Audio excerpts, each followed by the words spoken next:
বকনে আলোচনা করেছ মা। ভগবান আজ আমি আর কি বলবো? এই দেখুন প্রভু আমার অবস্থা।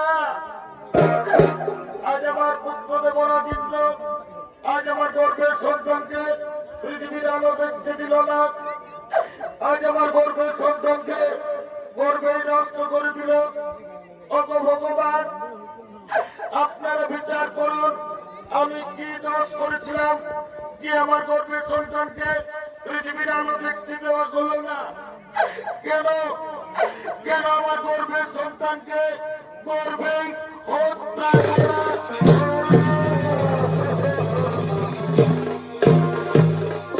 সঙ্গে সঙ্গে ব্রহ্মদেব বললেন, হে ভোলেনাথ, হে বুড়া বাবা, যেভাবে কপট কুচক্রী দেবরাজেন্দ্র দ্বিতীয় গর্ভের সন্তানকে হত্যা করছে, এর কি ন্যায় বিচার হবে না বুড়া বাবা?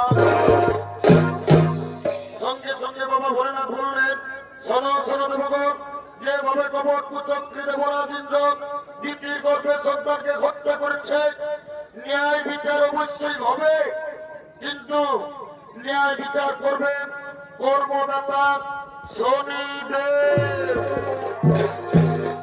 হে প্রভু, আমি আপনাদের আদেশ অবশ্যই পালন করবো।